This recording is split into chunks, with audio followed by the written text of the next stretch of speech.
Can I swim? Can I swim? 내가 수영을 해도 될까요?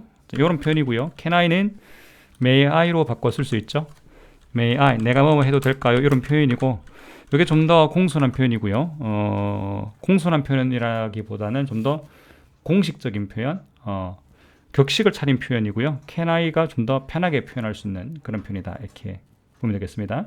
내가 수영을 해도 될까요?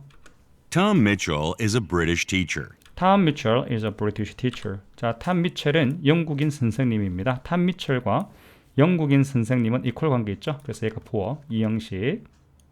In the 1970s, he worked at an English language boarding school in Argentina. 1970년대에 이렇게 되겠죠. 시간 부사고, 요 시간 부사가 문장을 제일 앞에서 콤마 앞에 있으면 문장 전체를 꾸며주는 문두 부사로 쓰였다. 이렇게 보면 되겠죠. 1970년대에 그는 일했습니다. worked는 대표적인 일형식 동사, 그죠? 일했습니다. 어디에서? English language. 그러니까 English language가 영어죠. 영어 기숙학교. 얘가 영어 기숙학교에서 일했습니다. 요 F부터 기숙학교까지가 장소를 나타내 주는 부사구로 쓰였고요. 이 영어 기숙학교가 어디에 있는 기숙학교냐면 아르헨티나에 있는 영어 기숙학교. 여기에서 일을 했습니다. One day, he visited a beach and found a penguin that was injured and alone. one day, 어느 날, 얘도 물론 이제 콤마는 없지만 문장 전체를 꾸며주는 부사고요. 문장을 제일 앞에 오면 어느 날 그는 방문했습니다. A beach, 해변을 방문했습니다. 해변가에 갔습니다. 영어 되겠죠? 그런데 원래 간다라고 하는 동사들은 되게 그 장소를 그 부사로 보거든. 되게 명사로 보지 않고. 그래서 보통 go to a beach 이렇게 쓸 거야. go를 쓴다면 또는 went to a beach 이렇게 쓸 건데 visited 이렇게 하면 이 장소 명사조차도 대상으로 봅니다. 대상으로. 그래서 목적으로 쓰였어. 그는 해변을 방문했습니다. 해변에 갔습니다. 그리고 발견했습니다. found.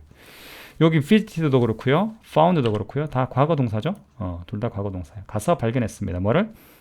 펭귄을 발견했습니다. 명사 뒤에 대시 오면 대개 명사를 꾸며주는 관계절이고요.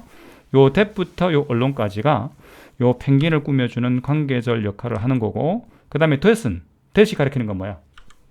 펭귄이죠. 요 펭귄은 was injured, 부상을 당했습니다. 이렇게 해서. 근데 injured는 그냥 형용사라고 봐도 돼. 형용사. 과거 분사도 결국에는 형용사거든. 부상을 입어서 alone, 혼자 있었습니다. 친구들도 없었네. 그치? 이 부상을 입어서 혼자 있는 펭귄을 발견했습니다. Mitchell decided to help the bird. 미첼은 decided, 결정을 했습니다. To help the bird, 그 새를 돕기로. 결정한 내용이 뭐지? 결정한 내용이 그 새를 도와주는 거죠. 얘가 그래서 동사의 대상이 목적어야. 결정한 내용이 뭔데? 새를 도와주는 것. 그래서 to 부정사가 명사로 쓰였다고 하는 거고, 그래서 명사적 용법. 그러면서 주어와 다른 명사적 용법인데 주어와 다르죠. 미첼과 to help the bird는 다른 명사죠. 그러니까 목적으로 쓰였다. 우리가 이렇게 판단합니다. 그 다음에 decide 하게 되면 어떤 것을 결정하게 되면 그 행위는 과거에 해, 현재 해, 미래에 해. 미래에 하게 되겠죠. 그래서 미래를 나타내는 것이 되게 to 부정사다. 이렇게 되겠어요. 그래서 decide는 to 부정사와 결합한다. 이렇게 알아두면 좋겠죠. He cleaned it, fed it, and even gave it a name. Juan Salvato. 그는 그것을 씻겨주고, 그렇죠? fed it, 먹이를 주고, 심지어 gave it a name. it a name. 자, 명사가 두 개가 왔어. 동사 뒤에 명사가 두 개가 오면 사형식 아니면 오형식. 뒤에 나오는 두 개의 명사가 같으면 오형식, 다르면 사형식. it과 a name은 다르죠? 예, it은 펭귄이고 a name은 펭귄은 아니죠. 그래서 그 펭귄에게 이름을 주었습니다. 그 이름이 뭔데? 후안 살바도. 그렇죠? 후안 살바도라는 이름을 주었습니다. 그러니까 후안 살바도라고 이름을 지어 주었습니다. 이렇게 의역을 할 수도 있겠죠?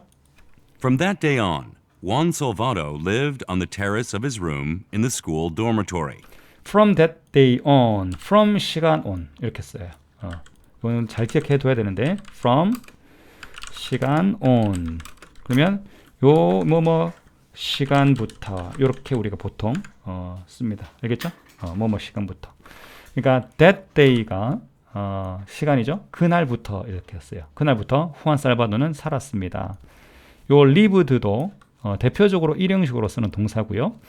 여기 worked와 lived가 다 동사로 쓰였습니다. 동사로 쓰인다는 일형식 동사로 쓰였습니다. 일형식 동사로 쓰인다는 말은 주어를 설명해 주는 말이 더 이상 없고 주어 이외에 다른 명사도 필요 없다는 뜻이야. 후안 살바도르는 살았습니다. 어디에서요? on the terrace, 테라스에서 살았습니다. 요 테라스는 장소죠. 요 장소, 이 동사가 일어나는 장소를 보여주는 거지. 부사는 동사와 한 몸을 이룹니다. 테라스에서 살았습니다. 어떤 테라스? 그의 방에 있는 그의 방의 테라스. 그죠? 근데 그의 방은 어디에 있죠? in the school dormitory. 학교 기숙사에 있는 방. 얘가? 그럼 선생님은 어디에서 살았을까? 미첼은 어디서 살았을까? 학교 기숙사에서 살았다. 이렇게 되겠죠?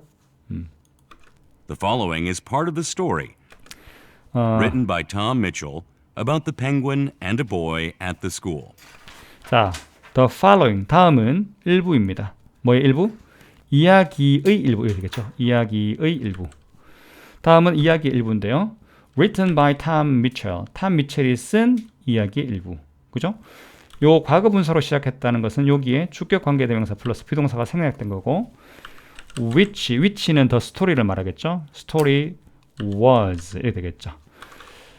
탐 미첼이 쓴 이야기. 그런데 이야기는 이야기인데 어떤 이야기? About the penguin and a boy at the school 이렇게 되겠죠. 자, 이 about은 무엇을 꾸며주느냐? 스토리 꾸며주죠. 스토리. 이해하고요?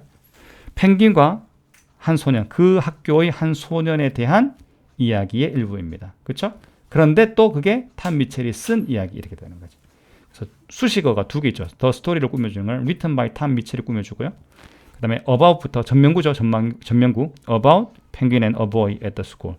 요거 전체가 스토리를 각각 꾸며준다. 이렇게 볼 수 있겠습니다. 그 다음에 여기 written이냐 writing이냐 이런 문제로도 나와. 그지? 근데 탐 미첼이 썼으니까 주어가 뒤에서 by 목적격으로 쓰였으면 아 수동태구나. 요렇게 이해하면 되겠죠. From the first day that I brought a penguin to live at the school, one student in particular wanted to help with his care.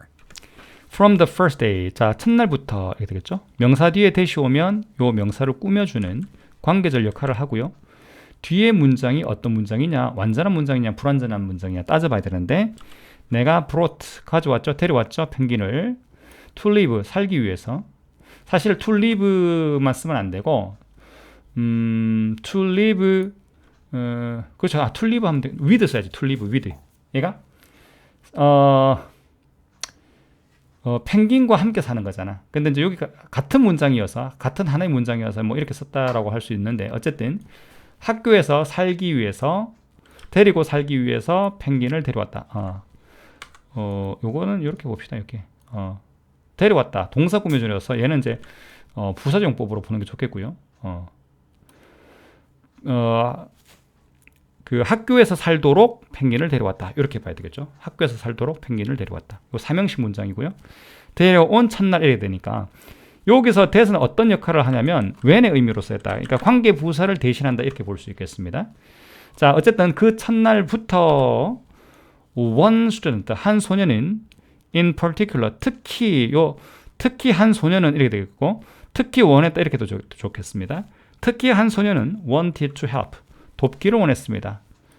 with his care, 그의 보살핌으로 돕기를 원했습니다. 누구를 도와줄까? 누구를 도울까? 펭귄을 돕겠죠? 여기에 펭귄이 생략됐다고 볼 수 있어요. help는 어떻게 쓰이느냐? help 뒤에 주로 사람이 오고요. 사람. 그 다음에 with 도움의 내용. 이렇게 주로 쓰입니다.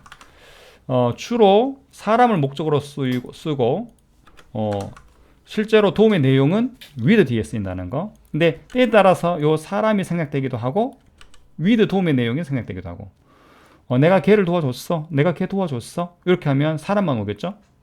얘가 내가 걔 숙제 도와줬어. 이렇게 얘기하면 사실은 도움의 내용만 잘 쓰진 않는데 사람이 누군지가 분명한 경우에는 생략할 수도 있어요. 여기서도 도움의 대상이 누군지가 명확하기 때문에 생략된 거고 도움의 내용은 반드시 with 뒤에 와야 된다고. 이렇게 쓰면 안 돼. 예를 들어서 help 도움의 내용 이렇게 쓰면 안 된단 말이야. 예를 들면 help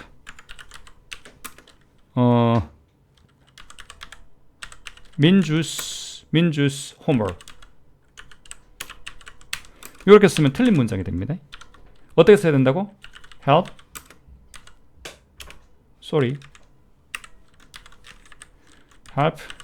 민주 with her homework. 이런 식으로 써야 됩니다. 알겠죠?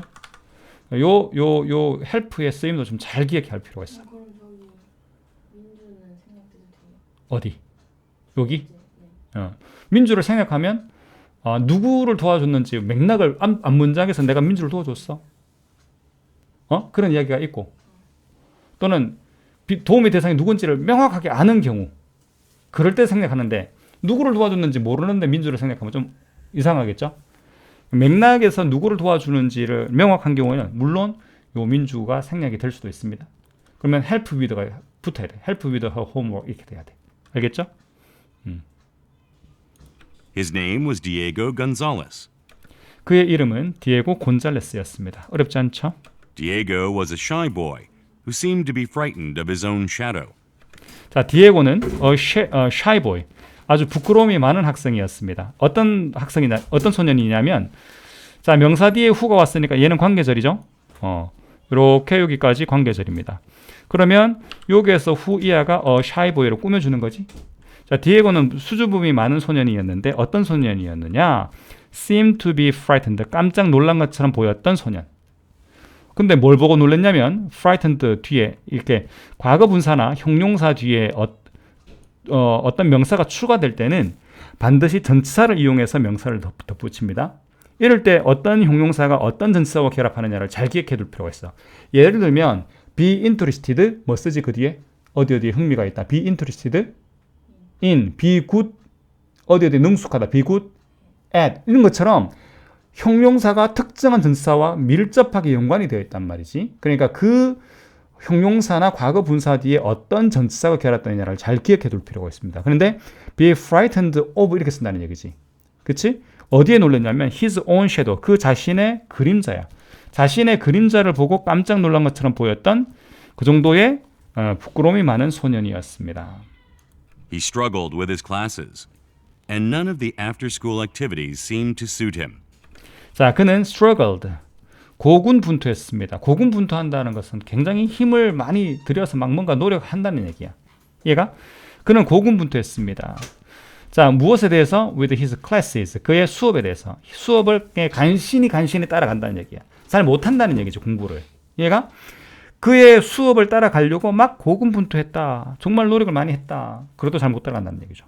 얘가 and none of after school activities. 그러니까 after school activity는 방과 후 프로그램을 말해요. 방과 후 활동의 어떤 것도 seem to는 뭐뭐처럼 보이다.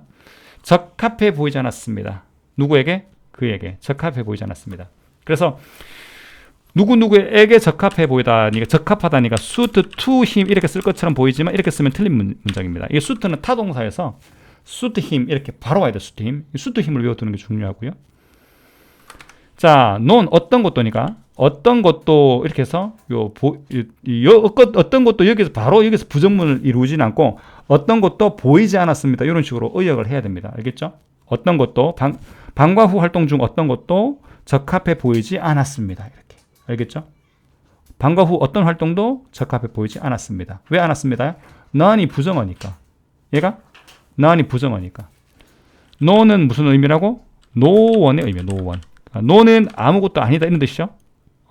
근데 이 no 또는 not의 의미가 요 seem과 연결해서 우리말에서는 자연스럽게 번역이 된다는 얘기야.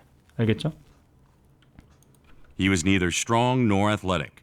자, neither A nor B. A도 아니고 B도 아니다. 이런 얘기죠. 그는 강하지도 않았고 힘이 세지도 않았고 운동을 잘하지도 못했습니다. On the rugby field, nobody passed the ball to him or involved him in the game, except to make fun of him. On the rugby field. 자, 럭비 그 운동장에서 nobody. 아무도 passed the ball. 공을 패스해 주지 않았습니다. nobody는 anybody 이렇게 바꿔 쓸 수 있다고. no는 not any로 바꿔 쓸 수 있는데 anybody 그 다음에 뒤에 뭐 붙여야 된다고? not을 붙여야 된다고. 얘가 not을 붙여야 되는데 동사에 붙일 때는 어떻게 붙인다고? 당연히 과거니까 didn't pass 이렇게 된다는 얘기죠. 얘가 didn't pass. 어떤 사람도 패스해 주지 않았습니다. 그 공을 누구에게? 그에게. 그는 누굴까? 디에고죠, 디에고. 그에게 공을 패스해 주지 않았습니다. 그리고 involved him 이렇게 됐는데 didn't pass면 똑같이 didn't involve 이렇게 되겠죠. didn't involve. 얘가 아무도 그를 끼워주지 않았습니다. 어디에? in the game. 그 경기에. 여기서 그 경기는 무슨 경기? 럭비죠. 럭비 경기에 끼워주지 않았습니다. 뭘 제외하고 to make fun of 놀리다 이런 뜻이죠. 그를 놀리는 것을 제외하고 놀릴 때는 끼워줘. 얘를 놀릴 때 그때는 끼워주는데 그 외에는 끼워주지 않았습니다. 이해되죠? 자, Diego showed no interest. 보세요. interest가 명사로 쓰여도 in이 있어요. be interested in 이렇게도 쓰이지만 interest가 명사로 쓰일 때도 in을 쓴다고. 어디에 대한 흥미 이렇게 되겠죠. 어떤 흥미도 보여주지 못했습니다. 보세요. 여기서도 no가 있잖아. 그치? 이렇게 하면 우리가 보통 어떻게 번역하냐면 이렇게 번역한단 말이에요. didn't show any interest. 이런 식으로. 어떤 흥미도 보여주지 못했습니다. 얘가 보여주지 않았습니다. 이런 식으로 번역을 해야 되는데 showed no interest. 어떤 흥미도 아닙니다. 뭐 이렇게 해버리면 안 된단 말이에요. 얘가 어떤 흥미도 보여주지 못했습니다. 무엇에 대한 흥미? an activity. 어떤 활동에 대한. 학교에서. 뭘 제외하고? 럭비를 제외하고. 럭비에서 끼워줬어? 안 끼워줬어? 안 끼워줬죠. 어디에만 끼워줬다고? 놀리는 거. 그러니까 이것도 TIF야? F 이렇게 되겠죠. 얘가